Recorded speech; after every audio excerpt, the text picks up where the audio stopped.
Hello, my name is Zachary Levi. I should have a little tag. And I play Shazam. It's smoky in here. Yeah, let's cut on that. Creating a perfect sequel to what we did before is a very difficult thing to do. So we had a bit more time and a bit more budget to go and figure out how to do this. Shazam became truly a fan favorite. People loved that tone that David Sandberg was able to find. Let's roll. Rolling. And that's what we're bringing back. Camera set. I was excited to return to this world because, first of all, I love it. I think the characters are great. But this is the first time I've done a sequel to one of my own movies. So to step onto this set again was such a cool feeling. Shazam 2, I was waiting for that script during the pandemic. And the day that it finally came in, I was super giggly. I couldn't believe it. We set a meeting. We tell them we want to negotiate, okay? We offer up our powers in exchange for Freddy, but instead, we grab one of them, and that's when we really use that to trade. Just talking to David as we developed the sequel, it was just trying to honor who the characters were, because you can make 24 sequels, but like, what is the sequel? That is the honest continuation of Billy's story, of Freddy's story in the Shazam world. When you're doing a sequel to a movie that already did so well, it's nerve-wracking because you have to fulfill the expectations that were in the first one. And that's a big responsibility. Shazam 2, let's go. Jack, how we feeling? I got a monologue. Do some of your lines for us. There's spaghetti on the floor, nobody knows how to pick it up.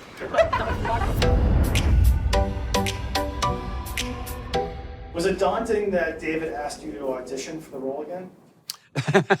Yeah, it was very strange. I was like, I don't know if this is contractual, but I mean, listen, it's your movie, man. So let's figure it out. Fortunately, I still hadn't grown up. So it worked out. Zach is still just a big kid at heart, which is why he's so perfect for Shazam. I wasn't even alive when all this shit went down.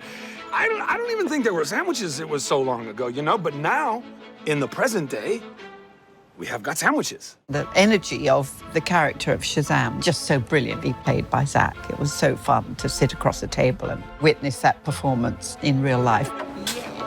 I was very excited just to get everyone back together again, as well as to bring in some new characters.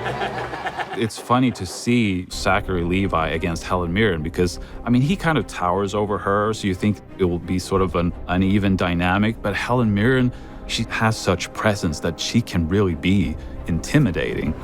You are very menacing. Like, you have a real presence. That goes a long way.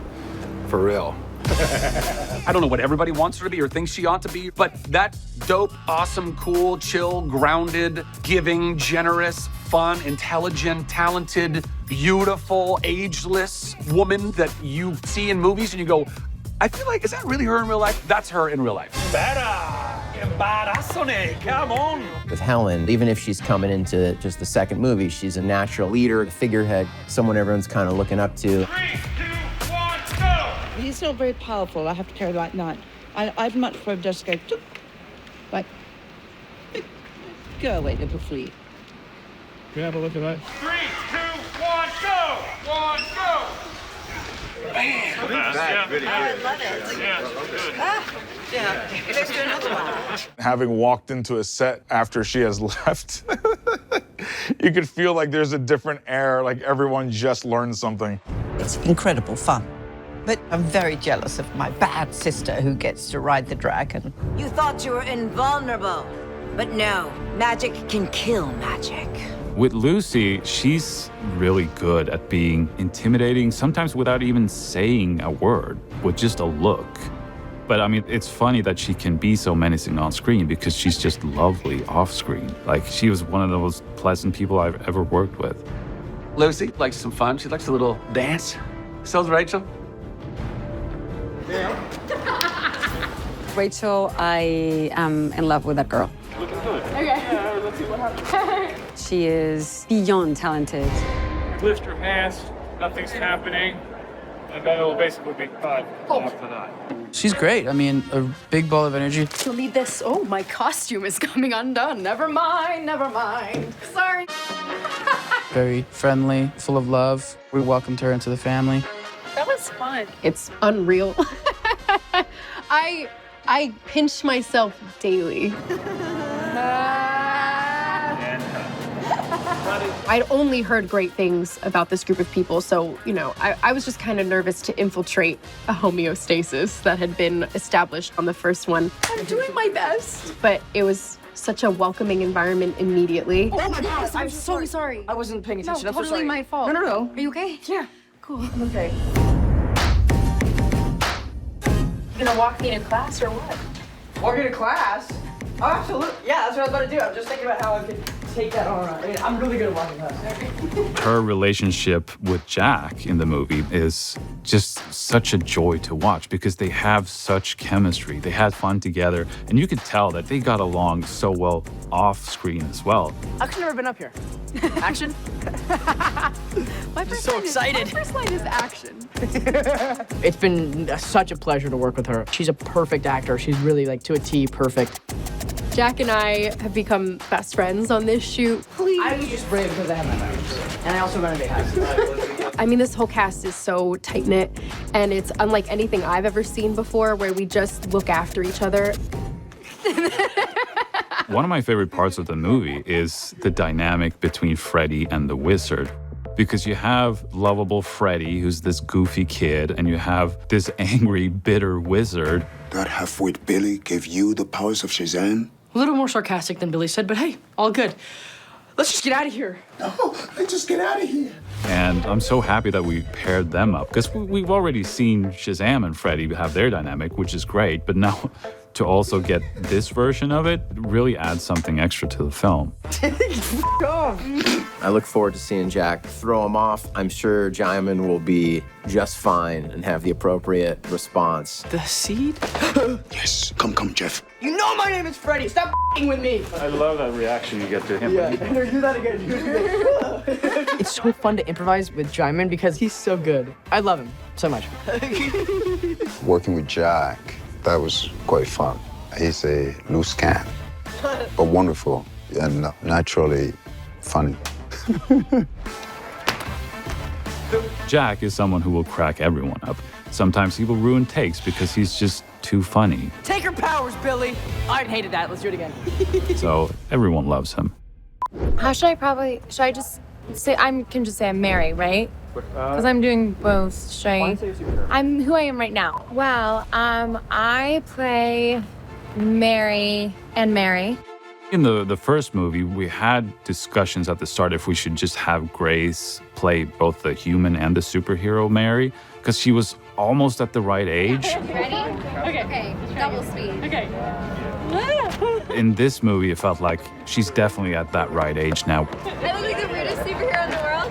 Should I smile while I do it? Yeah. It did make it a little complicated, though, in that it was so easy with the other characters to just swap them out. You know, like, okay, now we have the other person. But whenever she changes, she has to go away and put on the whole suit and put on new makeup and everything. All in a day's work. What's it like playing the superhero this time around? Well, feels very super. What can I say? It was exciting for me because it's my first time stepping into the suit and them designing something new with me in mind. Cool. Such a beautiful job was done with the collar, and it's very elegant, and I love it. Oh my gosh, it's so cool. Did they put like a cooling system in there? No. So, thankfully I have the skirt, and if it wasn't for the fact that we're super, sweat would be fine. That when you're in Georgia, in extreme heat, you do work up a sweat. It was funny because the first movie we shot in Toronto in the middle of winter, and it was so cold. Shazam 2 is going to be in the Bahamas, guys. We were sort of joking about, well, Shazam 2, we shoot in like the Bahamas or something. And what happened was we shot it in Atlanta in the middle of summer, and it was so hot. So everyone was sweating in their superhero suits. We have like portable air conditioning units that are everywhere, thank God. I'm gonna go stand in front of the air conditioning. Yeah. The problem is everybody else is always really, really hot because of their sleeves. And I'm like, is it that bad? You're supposed to complain about your superhero suit in superhero movies. You're supposed to be like, oh man, I can't pee in this thing. I can't, you know, but I can pee on my own. And I have. I don't need 4 people coming to the bathroom with me like may or may not have happened on the previous movie. Okay. It was really nice to revisit the suit and make some upgrades because it wasn't quite detailed enough in the first one. And we've been able to go back and actually do some things that weren't possible. For example, the design of the boots. This was sort of the design I always had in mind, and we tried to do something like it in the first one, but they fell apart on the first day. And we had to quickly just design something new, something that would keep together. Want to head home? Looking like this? But now that we had more experience and more time, we were able to build the boots of my dreams. They're awesome. Anytime you're doing a costume again, it's about developing the aesthetic, changing it enough so that it's interesting. Some of it was intensifying the colors of the costumes and intensifying the print and the gloss so that the camera could pick up on the details of the suit. It feels like it's definitely more a part of the greater world. The first suits were awesome. There were some things here and there. Like, as you might be noticing, this is an interesting little tidbit. This, which lights up, this magnetizes to here. But this practical light was built into the suit, and that meant there was like a bunch of wiring that went through the suit, and that was not an easy thing to keep working all the time. 3, 2, 1, go! So now, if we want practical light, we just magnetize these on, and then, computer graphics, and there you go. What else have we learned, fam? We extended the capes a bit. The first one, we sort of referenced the old school comics from the 40s, where he had a really short cape, but it felt like we needed something a little bit more modern this time, so we extended it a bit. And also just switched things up. Like in the first movie, he had a hood on his cape, which was from one version of the comic book. And this time it felt like, well, we already did that, so why not try something new? See, better to test this out now, guys. Here we go. That was one of the most exciting aspects of Shazam! Fury of the Gods, to get to go bigger, to have bigger stakes, to have bigger action. Oh, yeah. We just sort of expand everything that's happening around them. The dragon's gonna land behind you. It'll use to go over here. As she hits that car, it's gonna flip.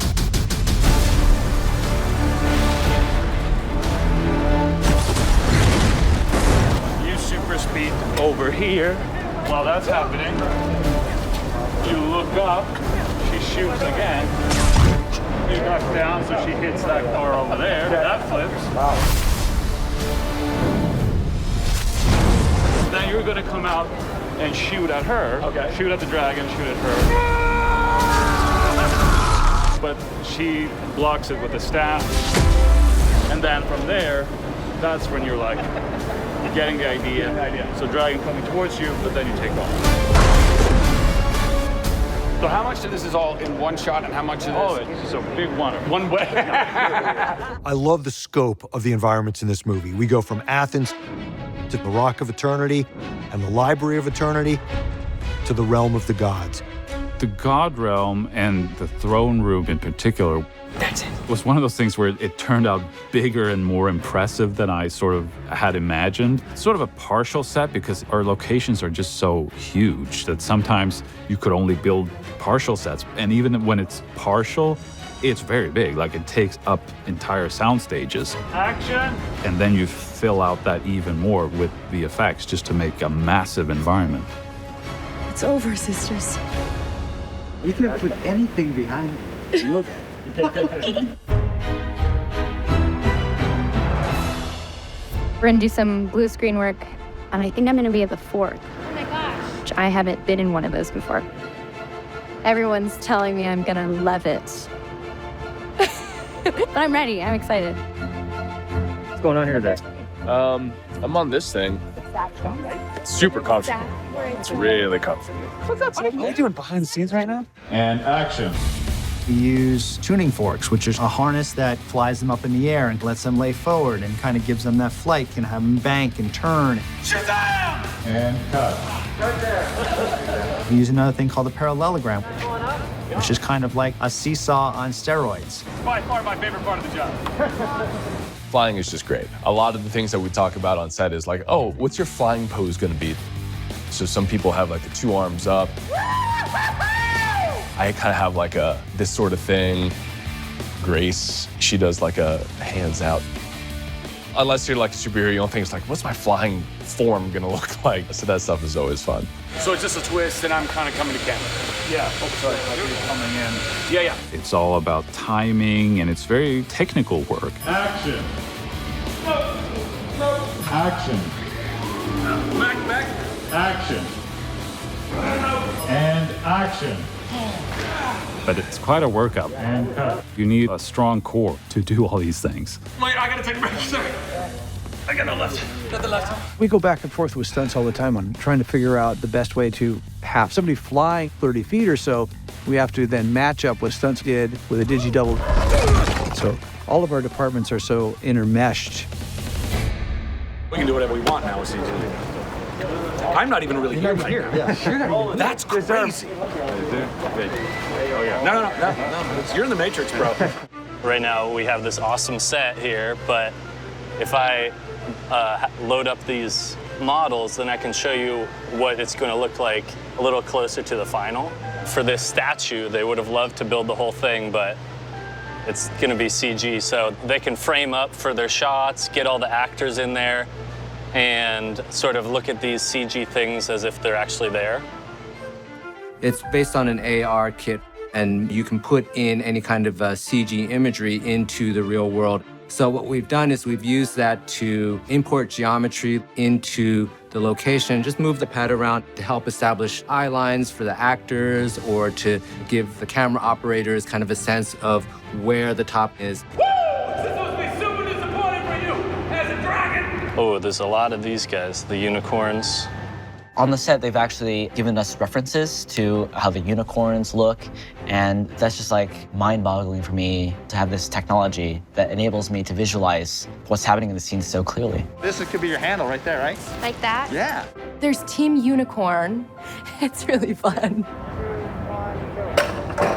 There's the aspect when our unicorns turn to leaves, so we had to sit on almost like a dunk tank device. You ready to drop? Didn't I tell you a unicorn exists? Yeah, didn't know they looked like this. That on action, we just kind of dropped. 1, 2, 3, 4. Okay, that was good. Yeah? Yeah, that was good. Good? And all of us on our first go were a little like, whoa, that was a rush. Let's go. 1, 2, 3, 4. That's exciting. And then we had to take after take, and all of us were like, yeah, and then getting pretty comfortable with the dunk tank experience. The unicorn's sort of way in there, and when she says hello, that's when you all see it. And then it starts charging.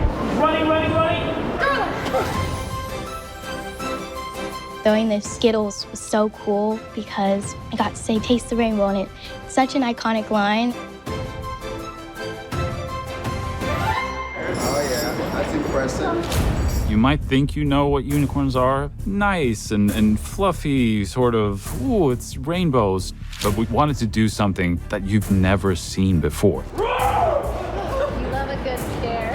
These unicorns are frightening, naturally, because David Sandberg is directing this, and he has a love for the horror genre. Give some kids nightmares. David Sandberg, I've never met anyone who loves what he does so much.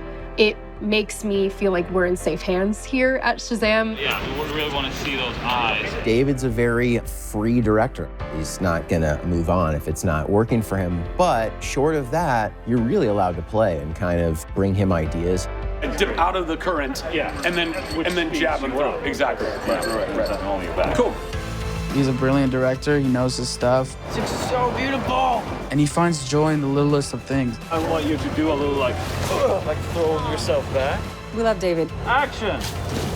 And cut. As a Southern European working with a Northern European, we're very different people. I mean, Latins, we're, let me hug you, and hi, and how are you? And he's like, hello? And monster. He's the opposite of a noisy director striding around saying, do this, do that. He's very, very quiet. Here we go, and action. has a great relationship with his wife, has made films together with his wife. I think the two of them are probably quite a creative force together. Working with my wife Lotta is what I'm the most used to. It's sort of how I got here. We made a little short film together called Lights Out that Hollywood discovered and then wanted to make a feature of. So that's sort of how I learned to direct people was with Lotta. So I'm very comfortable working with her because that's sort of my first. And I have this thing where I want to have her cameo in every movie I do. You can't believe any of this is real.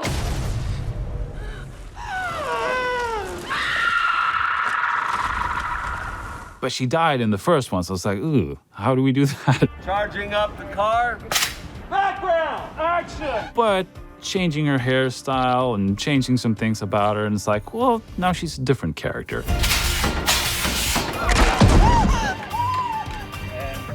This is actually the first movie where my cameo is more than just a voice or someone in lots of makeup. You actually see me as me, and I even say a couple of words in Swedish. I got to do a little stunt work in the movie, which was a lot of fun. It gives you a new sense of what you're putting your actors through. It kind of hurts, it's kind of difficult, but it's a lot of fun and something I could have done all day. I came in yesterday to wardrobe, put this thing on again, looked in the mirror, I was like, oh my gosh, I'm Billy Batson again. We have a cameo by Michael Gray, who's the original Billy Batson from the 70s TV show Shazam. Action. Holy moly! Who expected almost 50 years later I'd be doing something in Shazam again? I never thought it. I love it. I already told him he's perfect. And after all these years, it makes me feel like I'm in my 20s again. Obviously, I'm not, but I feel like it. Wonder Woman was in the script from day one, and I was very excited, but I also didn't quite believe it. I was like, are we really gonna get Gal Gadot to do this? And I didn't really believe it until we were actually shooting it. It was an amazing thing you did. She was so pleasant and nice to work with, and she was so game to do anything. Stick to saving the world, kid. You work on a movie for very long, and you don't get to see the final result until the very end of post-production. It's almost like seeing the movie for the first time and realizing that, oh, this did actually work, and it's such a relief. I love watching that final battle and feeling something. It's like, wow, I'm actually getting invested, and that's such a great feeling because it's been such a long road where it's been hard to really know, like, is this gonna be good? Are people gonna be invested in it? Action. But I think it's gonna work. I'm so proud of our whole Shazamly and what we brought forth in this one. It's a really groovy group of people with lots of love. I just wrapped my superhero suit a couple days ago, and I had a little emotional moment taking it off because I was like, you know, hopefully I'll get to wear one in the future, but it might be a different one, and there'll never be another Shazam Fury of the Gods. I'm gonna miss everybody. I'm like, when is part 3? I mean, the amount of people that have come to me and told me after I saw the movie, I just felt better. And I think that's one of the coolest things about making movies, you know, that we get to entertain people, that we get to transport them to another world. That's amazing. And they get to have that little bit of escapism. Yeah, it's great. It's a groovy job. You know what I'm saying?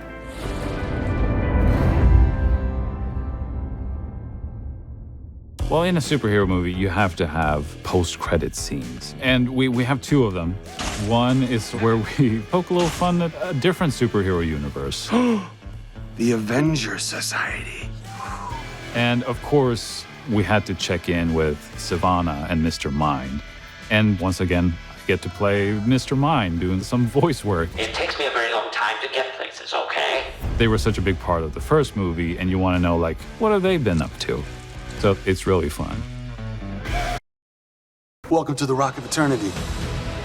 The Rock of Eternity started as kind of like this brooding, ominous place with these demonic statues and not enough light. Oh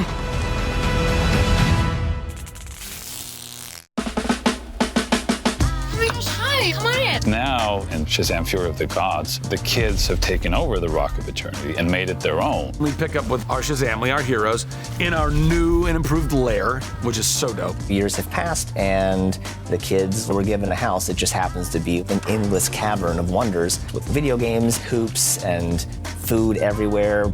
It's very much like a teenager's hangout spot. It's become a co-ed fraternity with all the stuff a super boy and girl would want. There's a beanbag chair that Mary sits in quite a bit. It's almost impossible to stand up out of it. And it actually became a bit of a joke amongst the crew. Different people tried sitting in it and then standing up and found that it was challenging. It's very hard. Sorry. Sorry. I got eaten by the beanbag chair.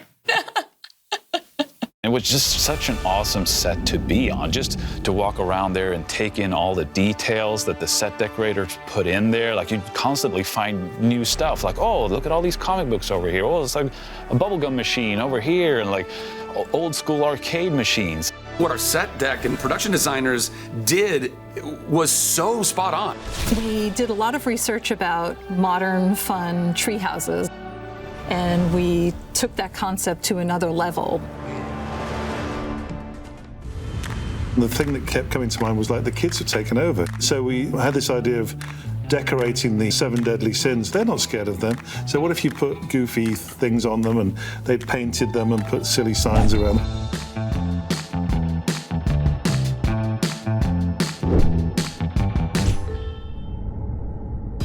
Freddie probably contributed the neon layer sign. We came up with the concept that maybe they just found cool letters on the street from different signage, different graphics that were around, and they kludged them together to become the word lair. It's a really fun sign.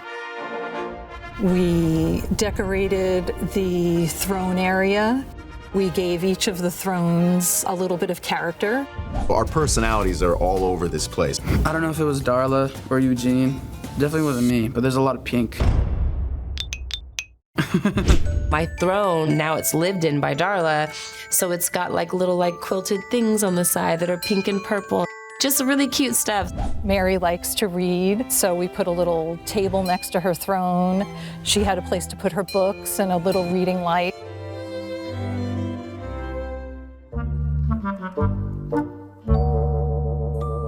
In the first Shazam, we got a little glimpse of the Room of Doors, but now we've really expanded it. Well, this seemed inevitable. Every door goes to its own location, like different dimensions, different planets or realities. We did a little bit of dressing on some of the doors to make it fun, like beware, no trespassing, beware of dog, something smells. We hung a little gas mask and put a little clothespin out there, just in case the person going through that door would have to be suited up before they went through. Porta potty. The Library of Eternity is a new location within the Rock of Eternity. Shut up. The library was a tricky one because going back to the script, it says it's a library in a cave at the end of the day. So what does that look like? They've got to go into that room and go, wow, you know, you've got to have some wow moments in a movie like this. Started sketching a mixture of the stone and these books. We're going to make this conical staircase with rock and books.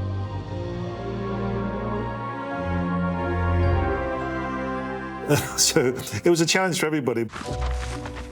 It's the most magical place within the Rock of Eternity, where you have Steve the Pen, Whoa! who's a sentient pen who basically possesses all the knowledge in the world. You can ask him anything, and he will know the answer to it. We needed a place for Steve the Pen. So Steve is on the table in the center, which is the focal point of the set. That table needed to be filled with a lot of character. So we created a lot of antique papers and antique parchment and scrolls to spread around the table. Thanks, Steve. I think it came out really well from the journey it went on, and it looks fantastic. It's one of the satisfying things about doing this job. We just stayed on set. I mean, it was like the ultimate trailer. It had everything we needed. It was hard to get him off the set. It kind of doubled as spaces where we hung out in real life.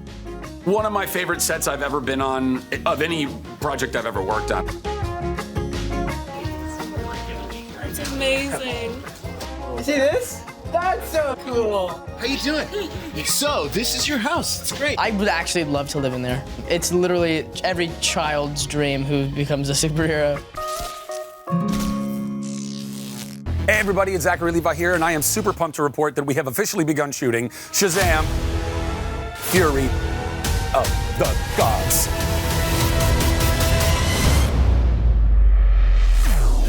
Man, I really wanted it to be Shazam 2 Electric Boogaloo. I thought that would have been the most awesome. It's fine, Fury of the Gods, whatever. I mean, I'm electric, for God's sake. I shoot electricity. And we could have done like a whole breakdancing sequence just for fun.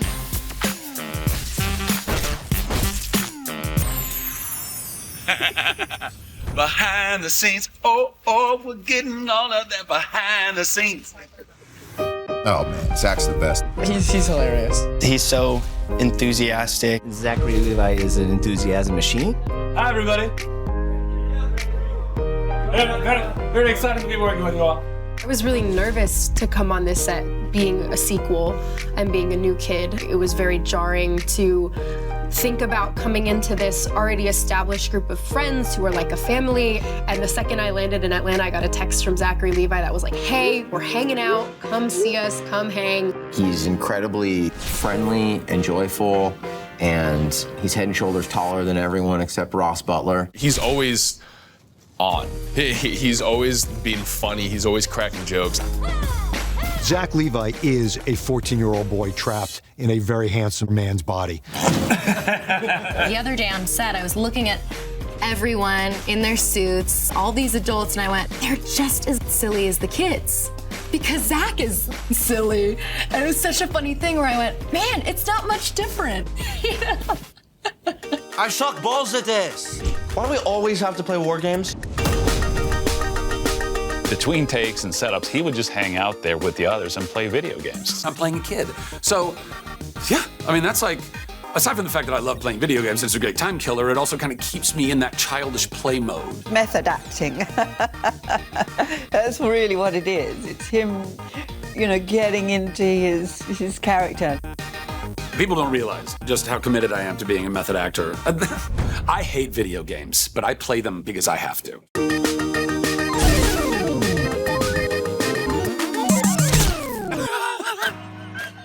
Oh, man. Brings a giant speaker everywhere. Is always playing music, making sure everybody's having a good time. No way, shut up! Did I just save you while you were listening to this song? Us naturally, we start dancing, and we start singing, and we start making requests, and we just get really into it.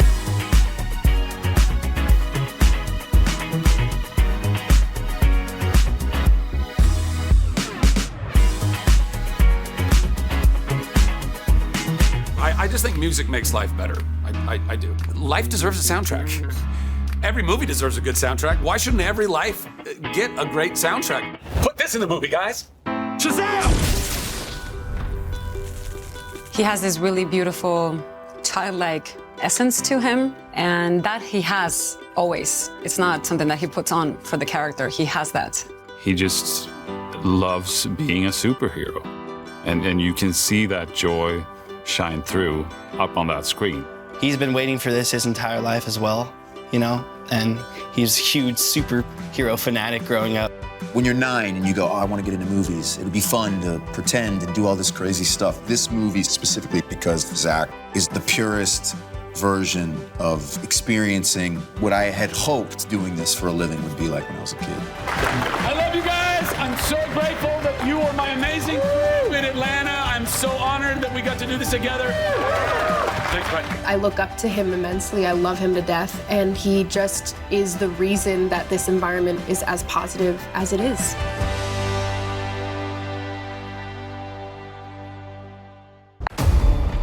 Forgot all about my family, didn't you, goddess? No, human. You forgot about mine. A great comic book movie is only as good as its villains. And in Shazam, Fury of the Gods, we have Helen Mirren, Lucy Liu, and Rachel Ziegler playing the Daughters of Atlas. Enos tolos.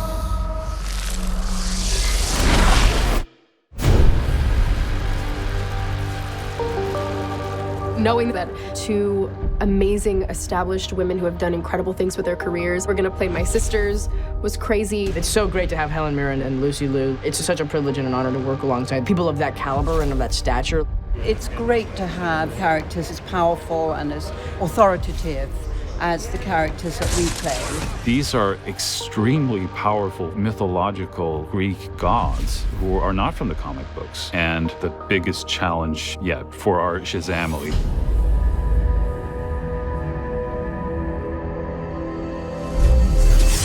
My father was Atlas, Titan god of stamina and strength. You will never be a true god. Vesper is absolutely outraged that the power that her father wielded has landed in the body of this child. We wanted to aim high. We're talking about, we want to get someone like Helen Mirren to be a bad guy. That was the dream person to do this. We offered the part to her, and she said yes right away. I very happily signed up to be in this because I really enjoyed the first Shazam. I try to play it as absolutely straight as possible. You must treat this material with the seriousness that you approach Shakespeare with. Helen was insistent on doing her own stunts. Both her and Zach loved just being up on wires and beating the hell out of each other. Until fairly recently, women didn't get to participate in that side of things. It's really changed in the last 5 or 10 years, massively. I'm a bit of the older generation, so it's a great treat for me to be able to participate in that milieu. I'm very jealous of my bad sister who gets to ride the dragon.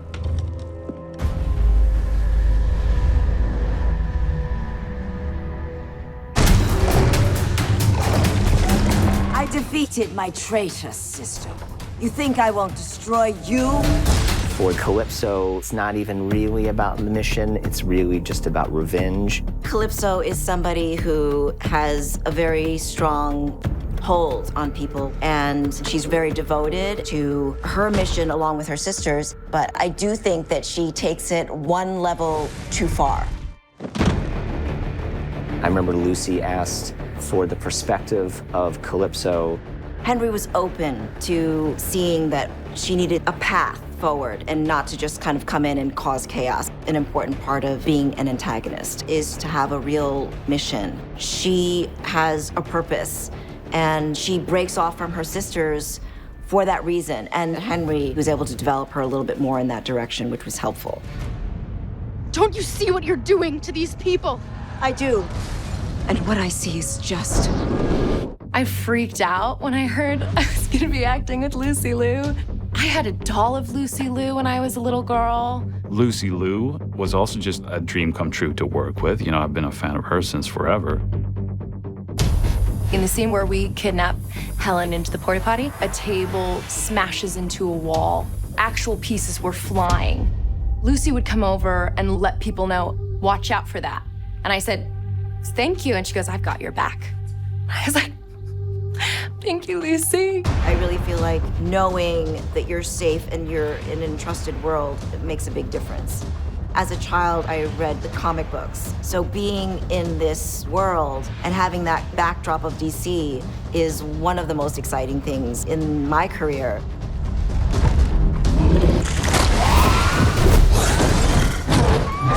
Calypso, Hespera, and Thea.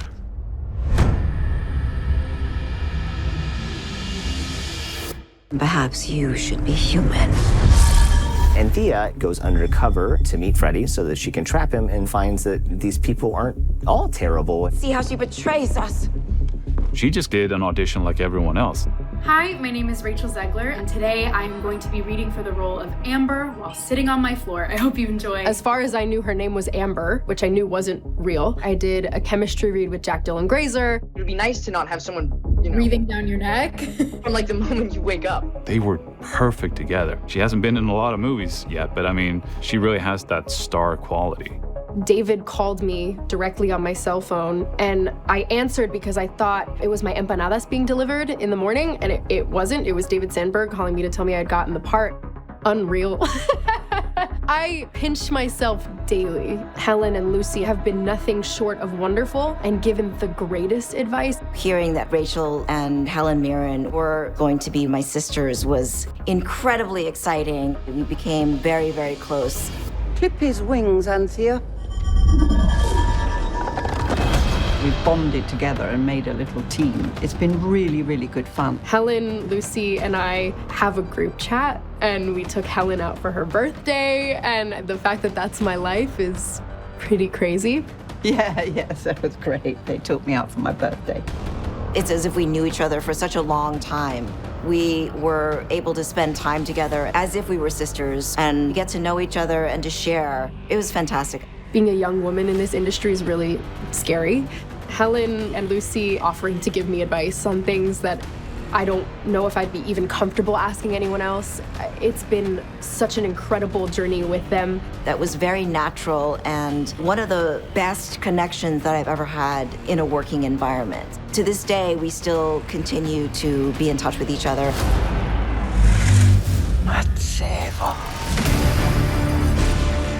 The three of us are having the time of our lives. Like, who can say you come to work and put on this armor and fight a dragon? It's really, really cool, and I don't think that fact is lost on any of us. We've been having a really great time. Yes. I love that it's so female forward. So often on film shoots, you don't get to spend time with other women. I'm really excited for this generation of young girls to see it's cool to be bad. And I think like these badass women doing the damn thing is inspiring. The villains in this movie are not just super villains. They are gods that are nearly unstoppable. We're certainly not sort of girls whimpering in the background. We're very forward in this film. I don't want little girls to want to destroy the human world. But I want young girls to question why the human world is the way it is, and then make change. All right, fam jam, let's jump in.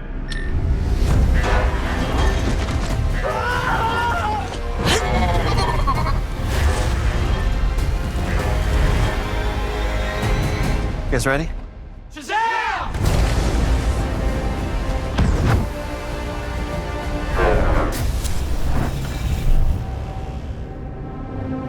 Hi, I'm director David F. Sandberg, and we're about to break down Shazam! Fury of the Gods. So this is one of the big early scenes in the movie where we get to destroy the Ben Franklin Bridge. It's gonna break! We had all these cars and all these people here. These cars are rigged to break their windows and jump up off of the ground. And then we added, of course, with the effects, the bridge on the sides. Let's take a look at what it looked like on the day when we shot it. You're on the set of our famous Ben Franklin Bridge. There's a lot of CG work to create the bridge itself. Basically everywhere you look was blue. I'm working with this new app, and what it does is it brings the virtual environment into the real world. As you can see in real life, there's no actual bridge here, but when you look through this, you can see the bridge. In post, we will add big metal structures, crushing the vehicles, people just narrowly getting out of the way.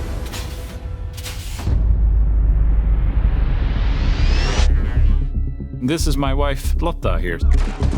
And she's about to have a very bad day.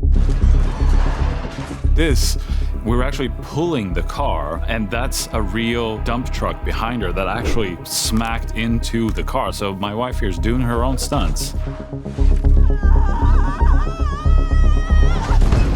Let's take a look at our big motion control shot.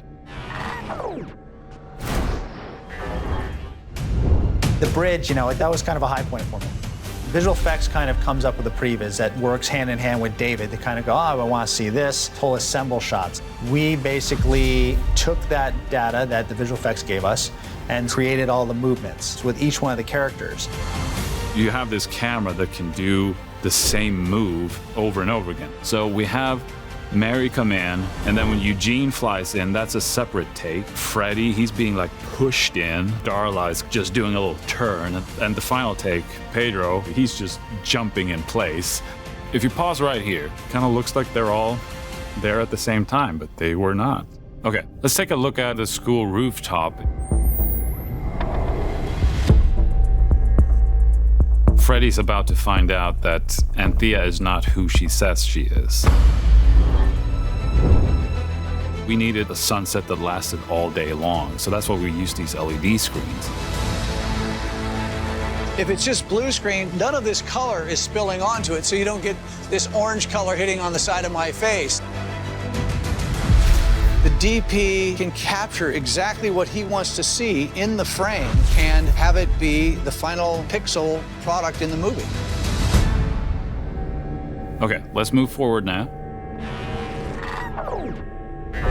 Diedrich here is about to jump off the rooftop into a bunch of pads, which was something that Jack did as well.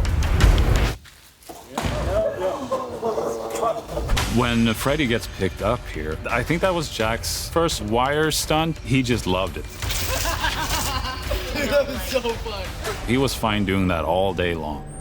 Let's take a look at the Philly cheesesteak place. This always cracked me up, and it was something I really looked forward to shooting. We wanted something very Philadelphia, where Shazam meets Hespera. Sam's Steakhouse was a difficult location to find. There's nothing like that in Atlanta. Atlanta's very green and like some rolling hills in town. Philly's very flat, not many trees. But the Sam Steak in particular, that was a quiet street that we could make look like a busy street. Part of my job is like imagining what it could be, not what it is. For instance, Shazam gets slammed across the road. What's he gonna hit? We had a building that was under reconstruction, so there's a lot of things for him to fall into. The character of Shazam is just so brilliantly played by Zach. It was so fun to sit across a table and witness that performance that I'd enjoyed so much on screen before. I remember sitting there, I'm like, oh my God, I'm doing like a head-to-head scene with Dame Helen Mirren. Helen, you're the best. I've told her this. She's so cool. They're both such good actors, and they play off of each other so well. Let's go back a little bit. So this table here is an actual table that we pulled into the wall by a cable with such force that it just sort of shatters. The cheesesteaks actually flew over the building. This is the power of elements, and the idea is that she's affecting the water inside their body and making them unable to move. Let's take a look at our big unicorn scene. We had this idea of that unicorns probably like dark places, so we wanted to shoot it in this parking garage. Now the camera only went to like 150 frames per second, which is pretty slow motion, but we had to sort of add to it. They stand a little bit still because you want to really see the unicorn opening his eyes and realizing what that is. Taste the rainbow. On the day we had a big full-size unicorn head that I was hoping was something I could puppeteer, but it was just way too heavy, so we had to have it on a stand. But it was great to have there for the kids to interact with. And then if we keep playing, We're gonna need more Skittles. I love doing this monster mayhem. To shoot that, we had people in gray suits. We hired really tall people. We paint them out and put in the CG creature afterwards. It helps a lot with sort of the interaction and just with how you frame the shots. Now, when they show up here, the way you shoot people riding unicorns is that you build a little saddle type thing that they can ride on a blue screen stage. It looks pretty badass when it's done, but when you're shooting it, it's very silly. Let's take a look at the big baseball stadium in Philadelphia. So this is my favorite scene in the movie. The big epic showdown between Shazam and Calypso. We end this now! Lucy here, when she's riding a dragon, the way you shoot that is we had a big robot arm that she sits on that's sort of programmed for various moves. Technology has advanced so much now that in a couple of weeks you can have a pretty good section of a dragon sculpted from scratch. We were given a 3D model from the visual effects team to scale, and then we could start manufacturing pieces of the robot. Our special effects team input the X, Y, and Z data into their system that drives this robotic arm. It's fully articulated, but it's huge. It's for building cars. This shot of him rising up here was an early one that I did a storyboard of, and I was like, this needs to be a trailer moment of him just rising up into frame, surrounded by lightning, about to fight a dragon. This is the sack on a tuning fork rig where he's being almost like puppeteered so he can roll and be upright or be horizontal. It's quite a workout. You need a strong core to do all these things. And cut. We actually do light up his eyes, which sometimes happens in the comic. We never saw it in the first movie, so I wanted to have that badass moment here. This right here, this is probably one of my favorite shots in the whole movie. I mean, whenever you just do silhouetted things in a lightning storm, it's gonna look great. Let's move forward here. Shazam!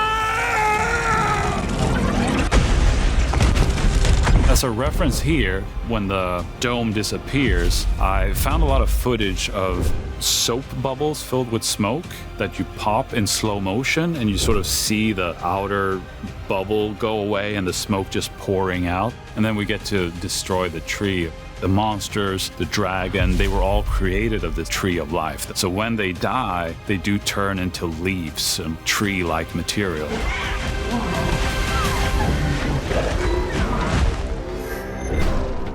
I hope you enjoyed this breakdown of Shazam, Fury of the Gods, and maybe now you can watch the movie again and see if you can pick up on all these details. Shazam!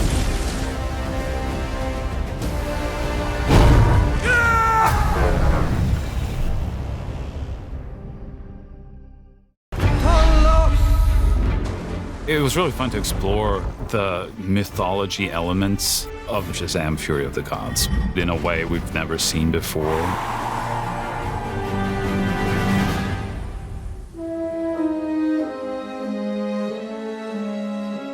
The villains in this movie are not just supervillains, they are goddesses with godlike powers that are nearly unstoppable. Ultimately, we landed on mythological figures who are not from the comic books. When I was originally cast, a lot of people online were talking about whether or not we were going to be the three faces of evil in Greek mythology. Now we can plant the seed and restore our realm. Oh, we planted in their realm. We kind of are. We're just three separate entities now. Atlas had 3 daughters: Calypso, Hespera, and Thea. It's a combination, obviously, of the real Greek mythology, but bound in with all of those mythological ideas. Greek mythology is throughout a lot of DC DNA, I think, because I've got so much Greek god and demigod and titan blood literally in me as Shazam, and this is a world we play in. It would only make sense having Wonder Woman tied into Greek mythology. Wonder Woman was in the script from day one. I was very excited about it, but I was like, are we really gonna get Gal Gadot to do this? And I didn't really believe it until we were actually shooting it. You brought this world back to life.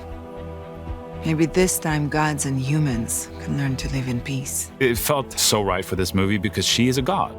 Her father is Zeus, which is one of the powers that Shazam has gotten. The wisdom of Solomon, strength of Hercules, stamina of Atlas, power of Zeus, courage of Achilles, speed of Mercury. Whoa! Guys, look, this is what the name means, which is way cooler than what I thought it was, which is just a bunch of hot garbage, so.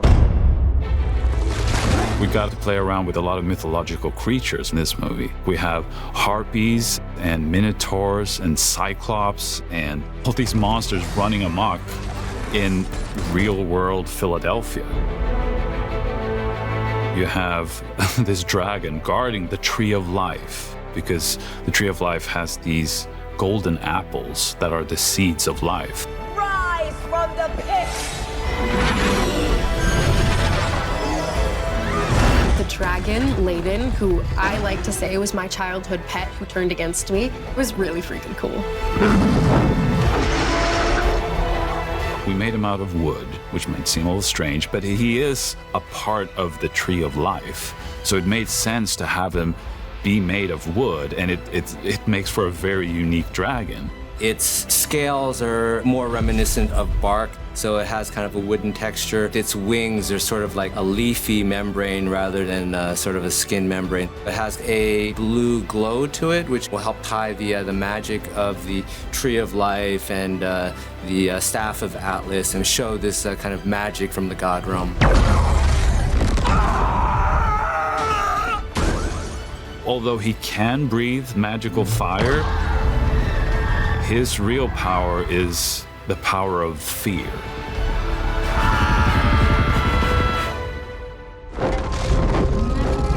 Designing the look of like creatures is one of the really fun things. And it was fun to do little homages there. I'm a big fan of Ray Harryhausen and his stop motion work. And we have a Cyclops in here that's sort of an homage to his classic Cyclops. And we have evil, sort of angry unicorns. Within the mythology of Shazam 2, it's supposed to be the most fearsome of all the creatures.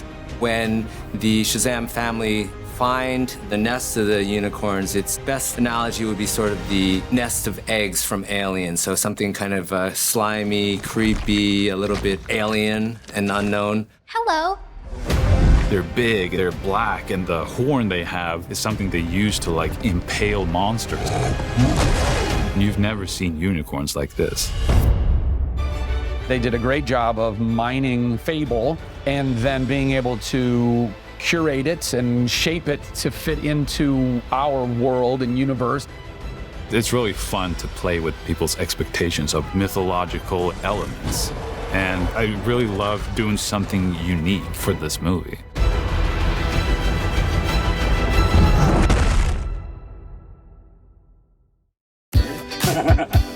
The cast has always been like a family, off-screen as well. They started calling themselves the Shazamily. What is happening right now? All or none, guys. I was very excited to get back together with all of the cast. I love so much, and our Shazamily genuinely is a family. Let's do one more. You know, a couple of years later, coming back to do a sequel, it was really like a family reunion. Do you have a favorite moment from? Favorite moment from set? It would have to be being with all of the kids and with Faith and the foster kids. I mean, we all have so much fun together. We do have the best time. You know, I was really nervous to come on this set being a new kid. Sorry. No, don't be sorry. I'm sorry. And coming into this already established group of friends, but it was such a welcoming environment immediately. Rachel, what was it like meeting the Shazam family? I was really scared to infiltrate the family, but then I realized I fit right in and made some best friends, and it was really, really wonderful. Nice. Who's your favorite? Freddie Freeman. Rachel's my new best friend. She's so amazing, and I was a fan of her before I met her. We talk about theater, so it's been such a pleasure to work with her. She's so talented, and she's a perfect actor. She's really, like, to a T, perfect. Action! I really love these guys. Everybody, for the most part, from the first one is here for the second one. So it's the entire family, and Marta and Cooper. They rebuilt the house from scratch, and we were all again together. The kids were like actually a little taller. I organized pancake nights and movie nights and take them to escape rooms and go to the movies. We just got lucky that we connected with one another. Those bonds are so ingrained in our relationship. Cooper was great in collaborating with me in that. Whole thing we made, no Shazamming indoors. I believe that's helped out a lot. Who is your favorite kid? Whoa! Who's my favorite kid? Yes. I can't answer the question. It depends who leaves me the most food, so it's usually you that leaves me the most. I missed my kids so much.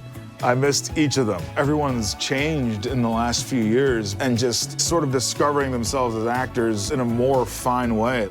We've all grown a little bit in very different ways. I know that I'm coming in definitely a little bit more mature because on the first one, I felt like the baby of the group, and now I'm like, okay, now maybe I'm like a middle child. Oh, God, they cracked me up in the first movie, but it's almost like they're funnier now. Like we can play off each other. Every scene when I get to work with the kids, it makes me feel 100 times better than any scene I've done.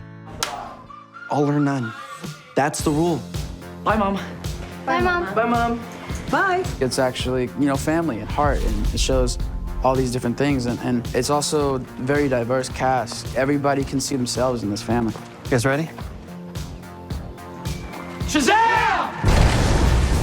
It's kids just trying to find a home. The parents are amazing human beings with great integrity. And this film is a great aspirational film. You got to work with the kids a lot. How did you like it? Did you enjoy it? Did you have fun? Well, let's put it this way, a bunch of annoying kids. No, I had a great time. We kind of laughed, and I guess most of us were looking forward to, coming together again and fun with the family. There's a theme of belonging, even if you're not blood related, and the relationships between each of the kids and the foster parents. The difference between this movie and other superhero films is the attention to the family unit, the found family. Even if you think you don't belong, you can still find people that will love you for who you are. I love you, Mom. Me too. A lot of children, especially, that don't have that in their lives, have seen themselves reflected in a film of this category, and that's game-changing. Jack, what does it feel like to be back in action with the family? I always feel loved, and I always feel like giving the love, because the Shazam fam is my real fam.